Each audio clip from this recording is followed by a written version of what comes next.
time for the best coverage of the top stories in sports. The Sports Wrap with Jason Page starts now. Yes, it does. Thank you, Chad Erickson, and thanks to you for being with us on this Wednesday edition of the show. Tony Ryan will drop by a little later on in the program. He's the CEO of BetCaddy. We'll tell you all about it. If you are a casual sports bettor, the seasoned handicapper, no matter who you are, this is something you're going to want to listen to. We'll get into it with Tony a bit. He's also got some NFL futures he wants to throw our way, so we will indulge him. Bruce Beck joins us coming up in about 20 minutes. We'll get some thoughts with the longtime NBC New York sports director. He just spent 23 days in Paris at the Olympics. There could be worse assignments. But we start things out. Oh, also, we'll have our top 5 running backs. We did quarterbacks yesterday. Top 5 running backs, our rankings, Sam and myself, coming up in this program as well. And speaking of Sam Yarnell, he is here. I like the Nationals garb, by the way, because big win last night against the Orioles. Maybe we'll mention that towards the end of this here. But the conversation from baseball from Tuesday night has to be Juan Soto, who had a shot at 4 home runs. He hit 3 against the White Sox. He had an opportunity for a 4th. They didn't pitch to him, essentially, so he got a walk. Aaron Judge also walked as he tries to get his 300th home run of his career. By the way, Judge, 2 more hits last night. He's now over 330. Look out. Triple Crown still within his sights. Could catch Bobby Witt. Could wind up with the Triple Crown. Anyway, Juan Soto last night, 3 home runs against the White Sox. And again, I put up a very simple tweet on X last night. And I think it kind of sums up the way most Yankee fans are feeling at this point. I said, Juan Soto, magical, Yankee for life.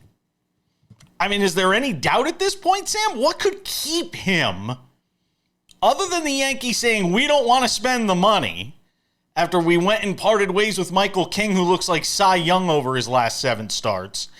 If you're the Yankees, is there any way you don't keep Juan Soto and give him whatever he wants at this point?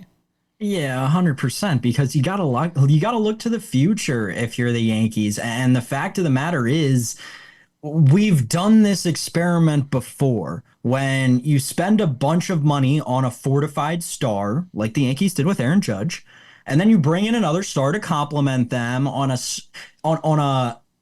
relatively, right? Everything has to do with relativity, but on a relatively team-friendly deal that will expire, and they will eventually not be on a team-friendly deal. When they end up signing that not team-friendly deal, it doesn't work out well. I'm looking directly at you, San Diego Padres. If you're the Yankees, there are other ways to supplement this kind of thing. And we've seen it work without Soto in the past. So to a degree, I would argue like better. And obviously we can wait until the end of the season to find that out. But yeah, I would say the 17 Yankees were better than these Yankees. Would you disagree? And I mean, I know it's splitting hairs, but at the end of the day, that's the conversation that matters when you're talking about $500 million at the very least, and probably closer to $750 million. That's it with Soto. He'll get his money somewhere. I don't think that it's guaranteed that it's New York, because I also think one thing that Juan Soto has shown us in his career since the Nationals is that he's very much interested in the money. Like, the guy won his championship. He has been to the top of the mountain, and he did it at an insanely young age. It seems like he is very much in this for the money. One thing I have quickly on the game last night, because as quickly as I said yesterday on this very program that the Yankees look like they're really coming together, and look, they can finally all hit together and the whole lineup can produce. So last night without Juan Soto, the New York Yankees were 6 for 30. Last night without Juan Soto and Aaron Judge, the Yankees were 4 for 27. That's not a team that wins a World Series. It's one game, though. I mean, that again, we're cherry picking. But he's come back, Jason. That's exactly what we talked about for 4 months of this season. I would be a little more concerned about the Jazz Chisholm injury.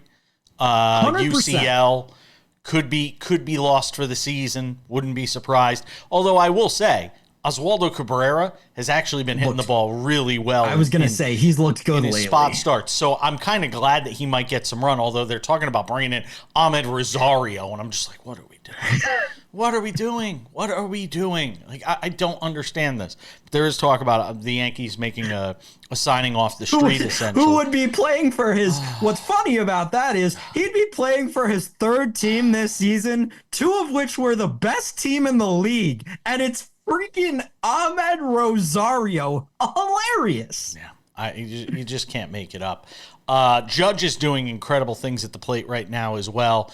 It just feels like every game he's on 2 or 3 times, the guy is getting on base. I'm not so much. See, I think one of the reasons, and again, this gets into the dynamics of New York baseball, not just the Yankees but the Mets.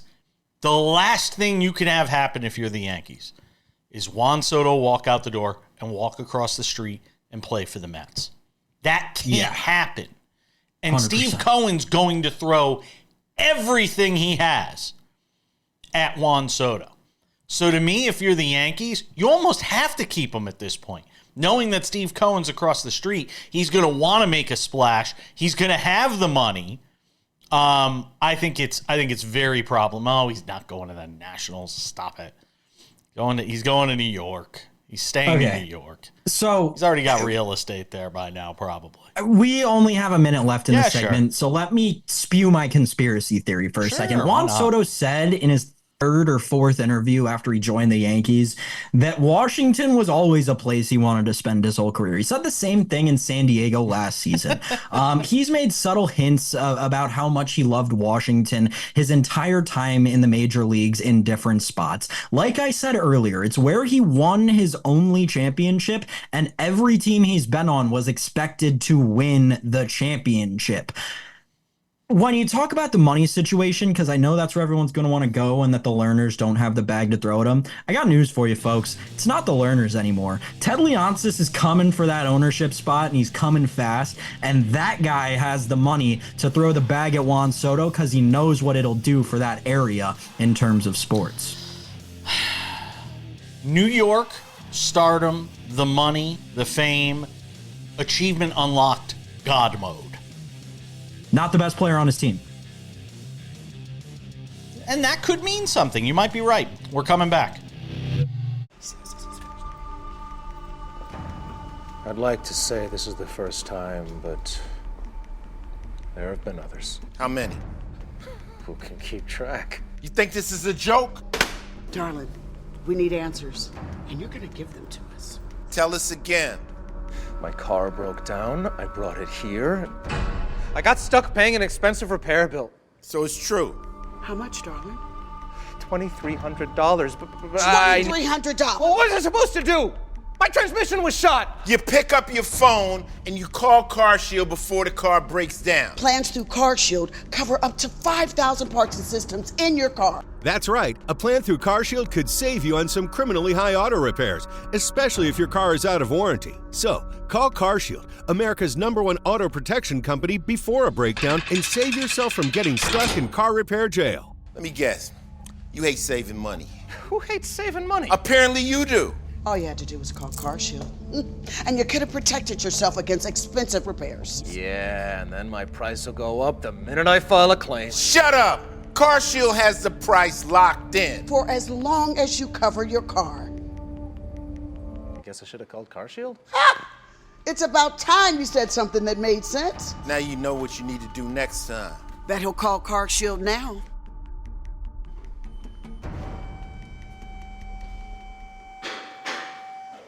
So can I go? Or CarShield has an A rating with the Better Business Bureau and was voted America's most trusted auto protection company. Don't get handcuffed paying expensive auto repairs. Call now and get the CarShield guarantee. Your price will never go up and your coverage will never go down as long as you cover your car. In just minutes, you could have a plan that covers up to 5,000 parts and systems in your car. Don't wait until it's too late. Get CarShield's best coverage yet. Call 800-689-5350. Attention families with a loved one in a nursing home. If your loved one has suffered from bed sores, falls, broken bones, dehydration, or even death, you may be entitled to a substantial settlement. If you have a loved one who is injured in a nursing home, we will find out what happened. State violations are found against nursing homes every day. You have a limited time to file your claim, so don't wait. Call 800-398-5999 and speak with one of our attorneys. The call is confidential and free. Sports Wrap rolls on. We've talked so much about the Olympic Games, and happy to bring in this guy, Bruce Beck. 3 weeks in Paris? Am I right? 3 weeks you spent in Paris? I can think of worse places, Jason, but it was a long 3.5 weeks in the City of Light doing all of our shows for NBC4 New York, and it was mystical, mythical, and magical. Had you ever been to Paris? I had, with my wife, a little bit of a different type of approach, where we were on vacation, and we went to these places like Versailles, and I was inside. Here I was fronting a show in front of Versailles, and I was at a fancy Hotel Le Crillon. I was just here working, covering the games. We did enjoy some of Paris, but it's mostly an experience more than it is. I love when people say to me, hey, did you have a great time? This is about work. But I thought the Olympic Games were fascinating, and I think the American athletes performed beautifully, and so it had a little bit of everything, plus the romanticism of Paris. Sure. I mean, how many Olympics have you done? 11. Wow, you've done 11 Olympics. Yeah. All right. That's a perspective so compare on what's good, what's not. So compare it to the other 10. Was this the best? It was the best. I thought London was the best before this in 2012, but this had a little bit of everything, and it was in a city where the landmarks and the River Seine were the co-stars, and then you had the athletes, Lyles, Biles, Ledecky, Sidney McLaughlin, Levrone. They were all, stars too. They lived up to the billing. So a lot of times, I think in the pool we underachieved a little bit, but on the track, the Americans rocked it. So with the stars performing and the city as a backdrop and non-COVID games, remember, it's been since 2016 Rio that we had a Summer Olympics where there were fans in the seats. I think that added a great deal to the energy of the games. What was your favorite of all the venues? The Grand Palais, which is the fencing venue, is I saw that. I mean, and they rock it. Believe it. When they have a French athlete performing there, it was loud. That was just amazing. The Stade de France, where the track was an outstanding venue. And the beach volleyball outdoors underneath the Eiffel Tower, essentially. It wasn't really under it. It was to the side, but in the shadow of the Eiffel Tower. I thought that was absolutely magnificent. So I think the venues were really good. It wasn't these makeshift venues. They say what happens in a lot of these Olympics when the white elephants leave town. This was not one of those cases. There were certain venues that were built in certain areas, like Plaza Concord, where they put in 4 different venues in a small spot. But it wasn't like they were making cardboard venues like they were in Rio, and then they fell apart afterwards. Yeah. How was Paris as a host city, just in terms of, not in terms of the venues? You could see on television how gorgeous they were, and I'm sure in person it was fantastic. But just in terms of being able to get around place to place. I think they did a good job. It's difficult to navigate before the opening ceremony because everything is locked down. So that's a tough stretch. But in general, there's bus lanes, which means the Olympic bus lanes go differently than the regular cars. So you have a much better chance of getting to places quicker. The metro is sensational in Paris. We had enough shuttles ourselves to go from our hotel to our live shot location. And I think in general, it was crowded. There was a lot of congestion as the games went on. But Paris was welcoming. Paris was equipped for this, and Paris had, as you said, the magical venues, the lights everywhere. There are bridges, magnificent bridges, and they're illuminated in the evening. So it definitely was the perfect host city. Let me ask you, just from a sport perspective, what do you make of the Jordan Chiles situation and sort of the cloud it's cast on these games, with her not getting the bronze, then getting the bronze, then taking the bronze away again, a technicality because of, when the appeal was filed to the judges? How much does that kind of cast a pall over these games? I don't think it cast a pall, but it did end up in a little bit of a leave us with a little bit of a bad taste with that. My feeling is, once the event is over, it's over, right? She got her a medal, and that was it. We saw athletes that came to Paris that hadn't got their medals from the last winter games. It took 2 years, Jason. That was crazy to see the figure skaters, Nathan Chen and all of them, get their medals, because when is a medal even better than a medal? When you get it 2 years later and it's finally gold. But I wish this thing was rectified. I interviewed Jordan Chiles earlier in the Olympics. She is a classy young woman with a lot of talent, has a lot of personality. I don't know the way this is going to finally play out. I don't think it's going to be favorable to her, but I don't really like the way that this technicality is being thrown into the mix, especially after the fact.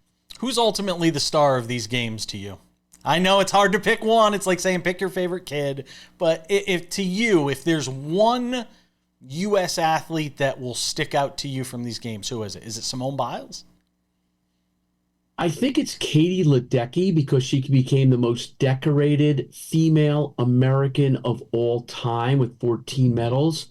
And she proved that she could win the same event 4 times. She did that in the 800 free. She also won the 1500 free. She's got 9 gold, 14 overall medals. She's going to come back in LA, in my opinion, because she could swim forever in the endurance events, the 800 and the 1500 meters. She's not going to win those other ones. She might be getting medals with relay teams. I think she could win gold in the 1500 until she's 50. That's how good she is. I think if there's another star in here, and Simone Biles showed us that it's one thing to attain, another thing to retain, but to regain and become the greatest of all time, the GOAT, she did that. Bruce Beck, LA is going to have a lot to live up to coming out of these Paris games. I'll be curious to see how they get things situated there in Los Angeles for the games. I think, Jay, a lot of these athletes are going to come back because of Los Angeles. Sure. They're all driven by Ledecky's going to come back. Sydney McLaughlin's going to come back. She lives in L.A. Right. Benjamin, he lives in L.A., went to UCLA and USC. He's going to come back. They're all going to figure out a way to compete, and those games are going to have a lot to live up to, but it is Los Angeles, competing in your home country. I think it's going to be spectacular. I still have an event before that. I've got Milan Cortina in 2026. But then 30 months after that, Los Angeles, the buildup to that is going to be enormous. Yeah, it is. Bruce Beck, a long 3 weeks for you. Get some rest. We always appreciate it. We'll get you back on to talk some Yankees, Jets, Giants, Mets, all of that good stuff. Thank you for coming on. I appreciate it. Hey, always great to be with you, Jason. We're coming back. We got more sports wrap to do. Don't go anywhere.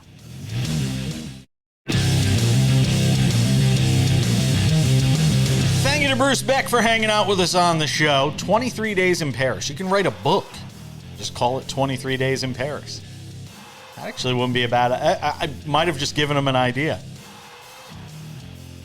So we are talking about our top 5 rankings. Sam and I did quarterbacks yesterday.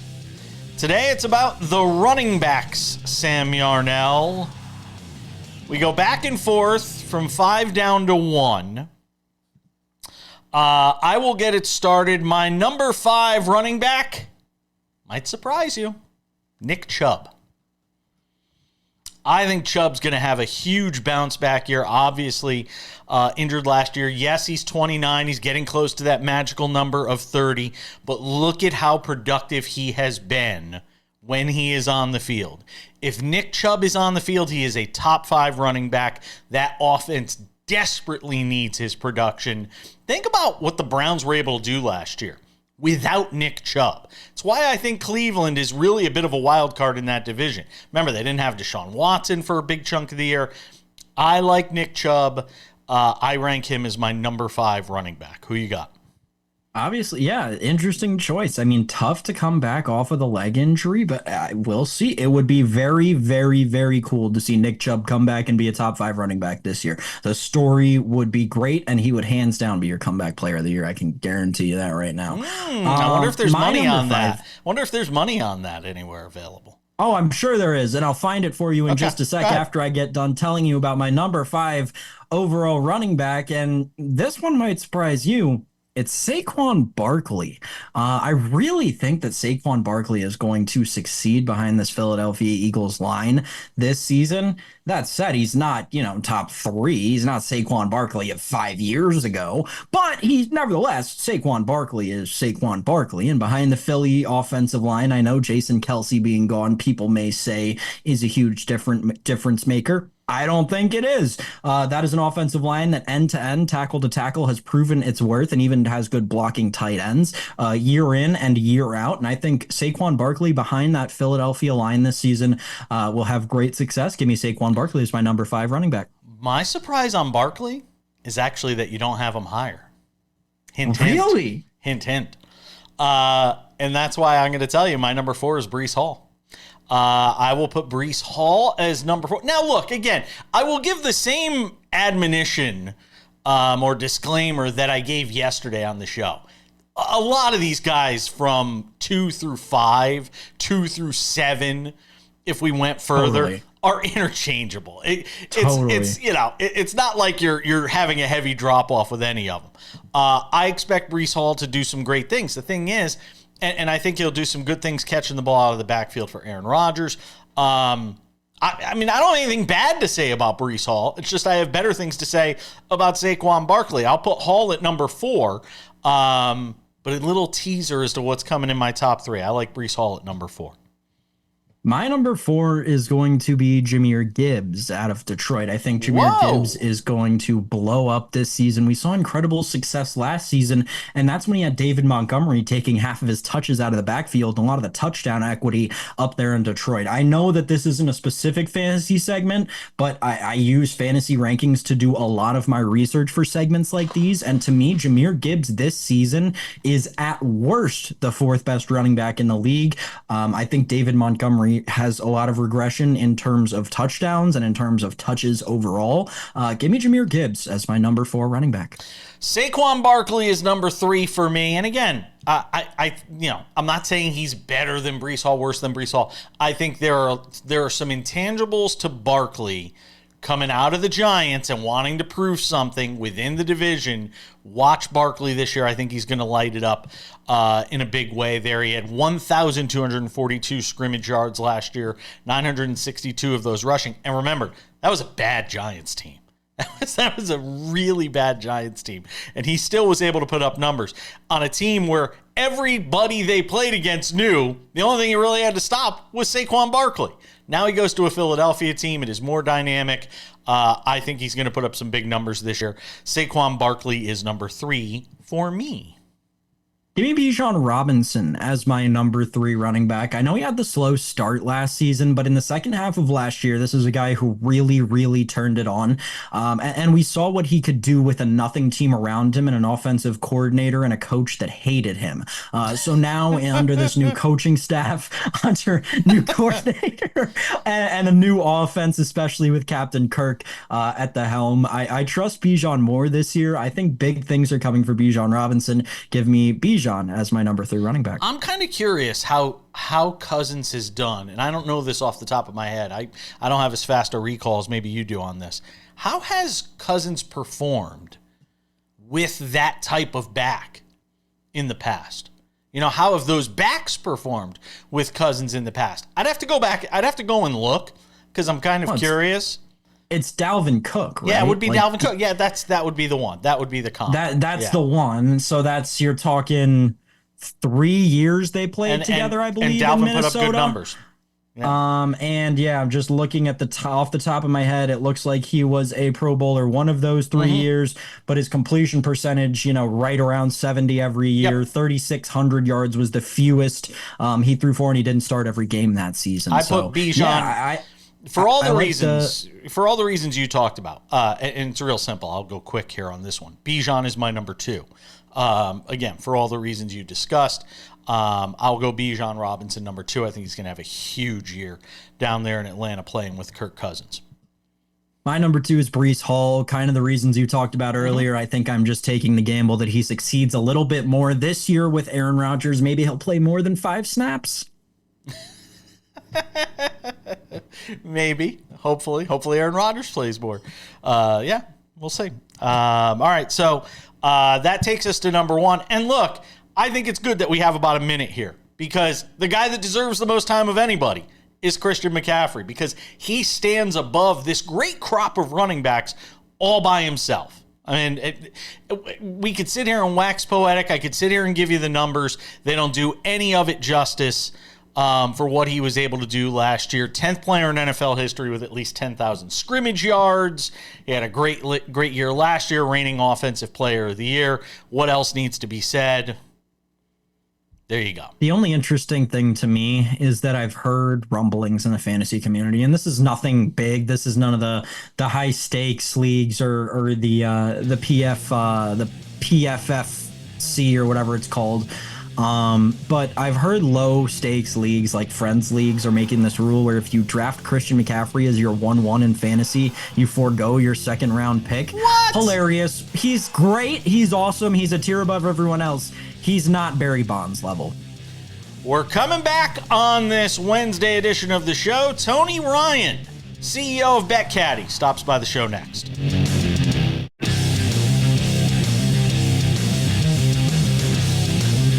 We continue on this Wednesday edition of Sports Wrap. Sam and I always love talking about the betting space. You'll hear it throughout the show. We get into all things sports betting. We don't dominate the show with it, but we make sure we sprinkle it in because you care about it. That includes talking about products that are of interest to those that are into sports handicapping, sports betting, casually, more seriously, it doesn't matter.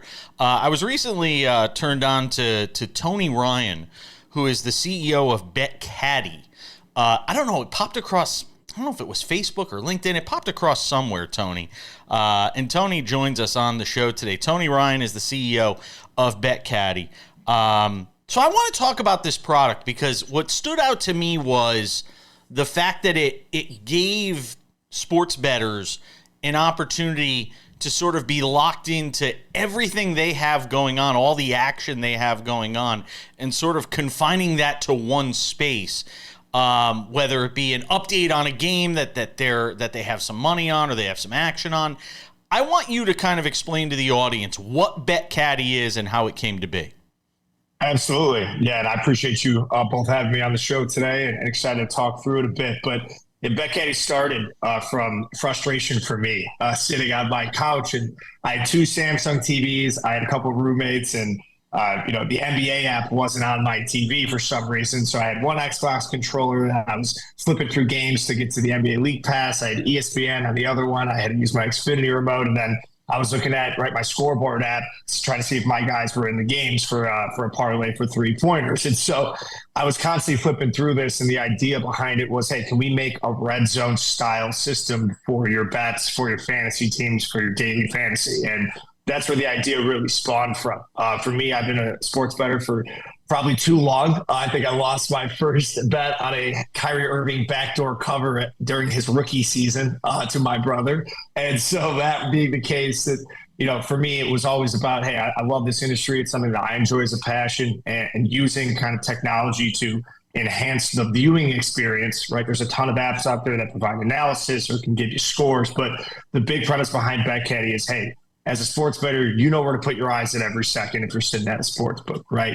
This game's in TV timeout. This guy's on the bench. Oh, hey, they just got the ball back. They're on offense. Well, that same premise, we designed a system that essentially gave you that sportsbook style viewing experience, but all on one screen. And so you can essentially track all your bets, link up your sports books. You get one centralized pane of glass, and then you're one click from the moment that matters to you. So you'll know exactly, right, have all the stuff flashing there in front of you, know when to click on a specific game stream. It will take you to that in a matter of seconds. And we even provide notifications before the moments happen live, using that like sportsbook fast data. That's always 30 seconds ahead of your TV. Well, we use that, right? So we can send you a notification whether you have a guy to hit a home run, right? Hey, he's coming up to bat. You click and you watch as he's walking up to the plate. Or the team's entering the red zone, goes on a power play.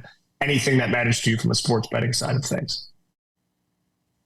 Tony, one of the things, right, that we, the avid sports bettors of the world, and the listeners and viewers of this show know is that futures are a huge part of any sports season, right? There are tickets that I have in my bet slip still to this day that I placed February 23rd on Bobby Witt over 29.5 home runs this season. Mm-hmm. Something that's very interesting to me about your product is the manual bet tracking and how you can select which bets you want to be tracked. So when I've got 50 futures in my bet slip that I don't want to have to look at to scroll through to get to my bet on tonight's Nationals-Orioles game, it seems like, and correct me if I'm wrong here, you can exactly track specific wagers and have a screen set up where you're only looking at certain bets. What kind of made you come up with that idea of part of your product?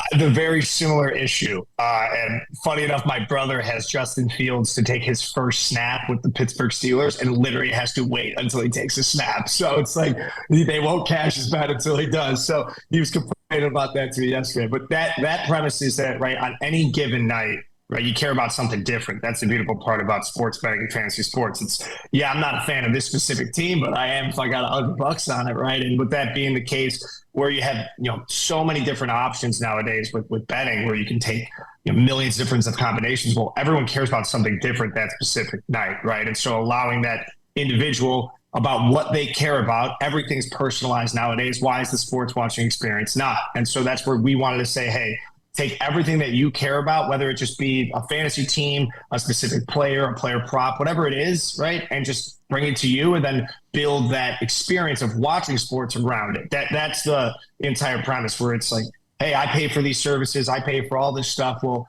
I'm not getting the most use out of all these subscriptions if I got one screen at home, maybe two screens. So how can you get more use out of those? Well, we provide direct links to every single stream that's out there, based on like that specific game or players. So you can watch that moment that matters to you, because, you don't want to be sitting there watching, someone, if you got them right to, or a fourth quarter or whatever that might be, you might not want to watch that whole game. Where you can tune into those most exciting moments, or specifically when Bobby Witt Jr. is coming up to the plate in your case, right? So you can only watch his at-bats, not 9 innings of a baseball game. I need you to be tight on this, Tony. I got about 30 seconds. Do you expect to be up and running in a viable way for football season?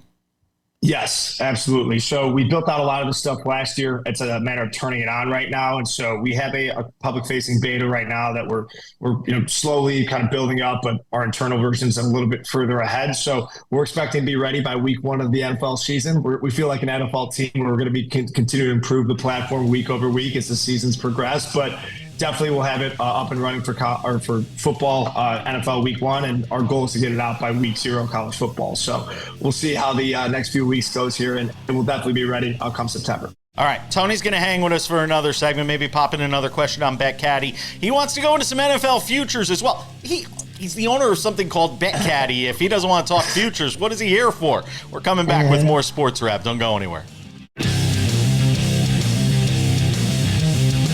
Let's take it to segment 5 on this Wednesday edition of the show.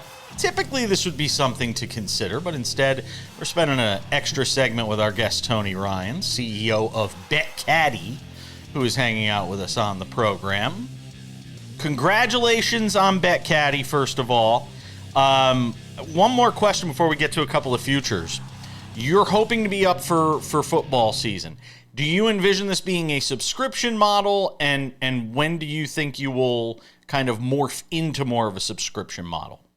Yeah, so we're testing that out right now with some of our earliest users and looking at usage-based model as well as a subscription model. It's not going to be anything crazy in terms of breaking the bank. We want to make sure that we take care of our users as much as possible, and we're building this together with them. So for right now, we're looking at a subscription around $10 a month. That'd be for more premium features like the notifications and all things like that. And then also, just to have a usage-based model where, hey, if you're a guy that just wants to use this on Sundays, we get that too, right? So being able to get access for one specific day or whatever that may be, right? We want to make sure that have a lot of customization aspects based on everyone's preferences, habits, and what they like to do and when they like to watch sports. Hey, Sam, I ask this to you. As somebody who is fully engrossed in sports betting and handicapping, I'm the casual guy. You're fully engrossed in it.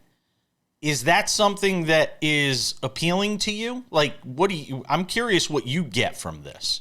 Jason, 100%. When we talk about the fantasy gambling market, that entire industry, what makes the difference at the end of the day is how quickly you get your information. Being on the leading edge of getting that information at the most up-to-date possible second is a total game changer. And when you're talking like we were in that last segment, people who are deeply enthralled in the sports betting industry, we have bets all over the place constantly that we're constantly trying to keep up with. BetCaddy is something that will single-handedly do that for you in exactly what we were talking about with Tony last segment and being able to track specific wagers versus futures like what we're about to talk about this segment. All right.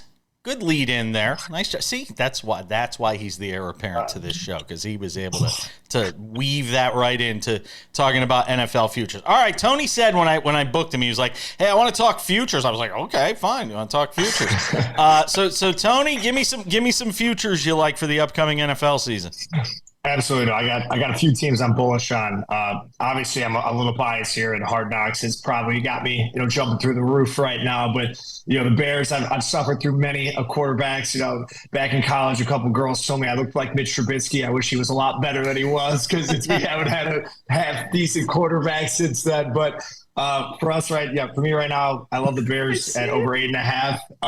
Minus 160. I think that's them to make the playoffs, and then a little way to kind of, I feel like, also add some extra value to that is just taking Eberflus Coach of the Year at 9-1 right now. So those are all things where you have that kind of bounce back year. Last year, you see that momentum coming towards the end of the season, but we didn't make the playoffs. Well, that defense obviously is up in the game, and then the offensive weapons that we have surrounding Caleb Williams now, I think is going to make us I think we can compete in that division, especially when you got, J.J. McCarthy just went down, and then obviously the Packers and Lions are going to be tough. But I think there's 10 wins on the board for us this season. The other team I'm very bullish on is the Jets. I know, last year, right, they had just the worst quarterback play imaginable. Zach Wilson, I thought he was going to be good, to be honest with you. But, I've got them over 9.5 wins, got them to make the playoffs, and I'm sprinkling them to win the AFC and the Super Bowl as well. So those are two of, my favorite plays in terms of on the board from a team perspective. But, the one that I'm not feeling really good about, or team I'm not feeling good about, is the Niners. There's a lot of word on training camp right now. They're already going through some injuries. I feel like Purdy with the regression year, Ayuk obviously with that drama. And then overall, McCaffrey had a great year last year, obviously, but running backs get hurt their entire career, and he has especially. I think you see kind of a couple of those pieces go down. They have injury problems. 11.5 is a high number for them. I'm even sprinkling plus 350 for them to not make the playoffs this year. I think that's going to be a tough division as well. All right, Sam, go ahead. Well, Tony, I just wanted to say, with regard to the Bears thing, I love the look. Listen, this is a Bears team. People do not give them enough credit for bringing in DeAndre Swift and adding that to the backfield with Khalil Herbert, not to mention bringing in Keenan Allen. Listen, even if you only get 7 games out of Keenan Allen, it's still a win for the Bears, considering the other wide receivers and weapons that they have. Cole Kmet established himself as a top 5 tight end in the league last season. And on the other side of the ball, people constantly underrate that Bears defense. You've got Montez Sweat coming off the edge. Tremaine Edmonds, just 3 years removed from all-pro conversation. It's a great team. I'm bullish on the Bears as well. I love the look. I'm going to get a little funky with some of these bets that I'm going to give out here, Jason. And I know that Tony is not going to like one of them, so I'm going to rip the Band-Aid off, get that over with to get things going here. We're going to go Bo Nix to lead all rookies in passing yards. It's plus 440. I just think Sean Payton, quite frankly, has put too much trust in this quarterback and knows that a degree of his career is riding on Bo Nix, which is not a spot that anyone wants to be in. Because of that, I feel like they're going to run the air raid offense, especially with the lack of production we've seen out of that backfield over the last 2 seasons, really, ever since the Javonte Williams injury a couple of years ago. Elsewhere, other things I like. I've already given this out on the show, Jason, but I'm going to go back to it. I'm bullish on the Washington Commanders this year. The day after the Super Bowl, I said it. I liked them at 150-1 as a sprinkle play to win the Super Bowl. You'll have cash out options later. They're down to 120-1, and frankly, whatever way you can find a bet on the Commanders, I like them this year. The last one I'll give you is Dalton Kincaid. Whatever his receiving prop is, over. He's going to be a mainstay in that Bills offense this year. There are a lot of numbers out there on him. Find the lowest one, go over. Tony, appreciate you hanging out with us. Let's do it again, all right? Absolutely, you know it.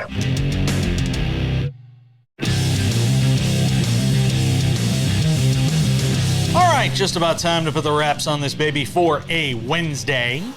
Tomorrow on the show, wide receiver rankings. Sam and I will have our top 5. Maybe a guest or two sprinkled into the program as well. Don't forget, if you miss anything from Sports Wrap, we have the podcast. It's there for you. Go and check it out. Each and every day, a new episode goes up Monday through Friday. We don't put the weekend show up because it's just the best from the week, which the weekend show for our weekend TV affiliates. You're getting the best of our show on that weekend show. So we just put up the show Monday through Friday. Wherever you get your podcasts, Spotify, Google Play, Apple Podcasts, TuneIn, iHeartRadio, and a whole bunch more. Without any further delay, Sam Yarnell, time for some odds and ends. Odds and ends, the end of an era for wide receivers in the NFL. Tavon Austin calling it a career, Sam Yarnell. And the end of, well, I don't know if it'll be the end of. People may go online and still look at one of the greatest mixtapes in the history of college football. The highlight reel of Tavon Austin, which I did not know about until Sam turned me on to it on Wednesday morning. Apparently, some 24 million people have viewed the Tavon Austin highlight reel from Duggity Dog. Yeah. Folks, I just sneak peek into my relationship with Jason. This is how non-memorable I am to our good friend Jason Page, because I was looking back through our texts, and Jason, 2 weeks ago, I referenced this very highlight tape on this show, and you didn't know what I was talking about. So in the commercial break, I sent it to you, and you watched it and reacted. Nevertheless, I'm going to show my kids this highlight tape. This, to me, signifies an entire era of college football. Tavon Austin represented a good, to me, entire 2-year stretch where he was an All-American, first team All-American both years, and just killed everybody in that West Virginia uniform with his speed. It was like he would run by defender after defender. You're seeing the clips. 5 defenders he would beat with 2 feet, and they'd all have a 5-yard head start on him. The athleticism was crazy. There's an awesome video out there on social media. I don't know who has it. If you search it up, I'm sure someone will find it. It's Tavon Austin's daughter, just a few months ago, watching the film for the first time and her reactions to it. It's crazy. I remember watching it for the first time. I remember watching Tavon Austin on Saturdays and how much of an electric factory he was in that West Virginia team. Truly a special talent, Jason. A funny story, actually, about Tavon Austin. When he moved on to the pros, he was drafted by the Rams, obviously played 3 years for the Rams in St. Louis, 2 years for the Rams in LA, then stops in Dallas.